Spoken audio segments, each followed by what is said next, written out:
కులగణన తీర్మానానికి తెలంగాణ అసెంబ్లీ ఆమోదం తెలిపింది.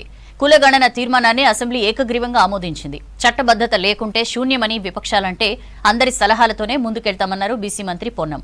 ఆనాటి సమగ్ర సర్వే వివరాలు ఎందుకు బయటపెట్టలేదని ప్రశ్నించారు. 10 ఏళ్ల బీసీల లెక్కలు తీస్తే బీఆర్ఎస్ బండారం బయటపడుతుందన్నారు.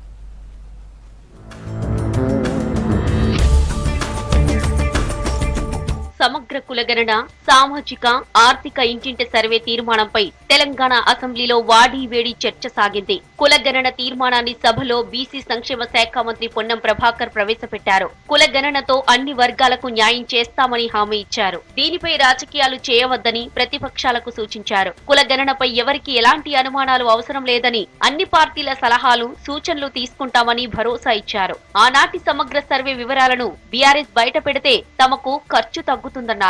వెనుకబడిన తరగతుల షెడ్యూల్ కులాల షెడ్యూల్ తెగల మరియు మిగతా బలహీన వర్గాలకు చెందిన ప్రజల అభ్యున్నతి నిమిత్తం వివిధ సామాజిక ఆర్థిక విద్యాపరమైన ఉపాధి రాజకీయ అవకాశాలు తెలంగాణ రాష్ట్రమంతటా సామాజిక ఆర్థిక విద్యాపరమైన ఉపాధి రాజకీయ కుల సర్వే కులగణన ఒక సమగ్ర ఇంటింటి కుటుంబ సర్వేను చేపట్టాలని ఈ సభ ఏకగ్రీవంగా తీర్మానిస్తుందని ఆశిస్తాను. జనాభా దామాషా ప్రకారం సర్వే చేస్తామని, ఆ సర్వేలో అన్ని వివరాలు పొందుపరుస్తామన్నారు డిప్యూటీ సీఎం మల్లుభట్టి విక్రమార్క. రాష్ట్రంలో ఉన్నటువంటి అందరినీ సర్వే చేస్తాం, ప్రతి ఇంటి సర్వే చేస్తాం, ఈ రాష్ట్రంలో ఉన్న అన్ని కులాలని సర్వే చేస్తాం. కులాలతో పాటు ఆర్థిక స్థితిగతులన్నీ కూడా దీంట్లో సర్వే చేస్తాం, అన్నిటినీ పొందుపరుస్తాం.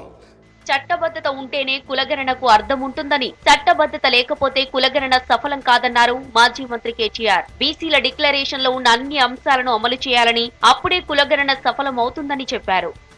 ఈ తీర్మానాన్ని పూర్తి స్థాయిలో మా పార్టీ పరంగా పూర్తి స్థాయిలో మనస్ఫూర్తిగా దీన్ని ఆహ్వానిస్తున్నాము, స్వాగతిస్తున్నాము.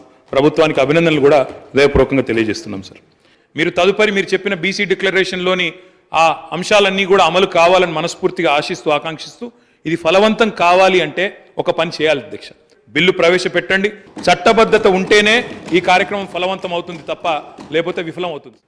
రేపు ఇది అనవసరమైన న్యాయపరమైన చిక్కుల్లో పడకుండా ఉండాలి అంటే దీనికి ఒక చట్టబద్ధత కల్పించే ప్రయత్నం చేయండి, లేదా ఒక జడ్జి ద్వారా ఒక కమిషనర్ వేసి ఈ యొక్క కులగణన చేపట్టండి. చేపట్టినప్పుడు మీరు అనుకున్నట్టుగా మనమందరం అనుకున్నట్టుగా బీసీలకు కానీ ఇతర బడు బలహీన వర్గాల వారికి కానీ న్యాయం చేసే అవకాశం ఉంటుంది. రిజర్వేషన్లు కానీ బీసీలకు చేసేటటువంటి లబ్ధి గురించి కానీ చర్చకు వస్తాయి. నేను ఏ ఒక రాజకీయ పార్టీనో ఏ ఒక ప్రభుత్వాన్ని గురించో నేను అంటలేను అధ్యక్ష.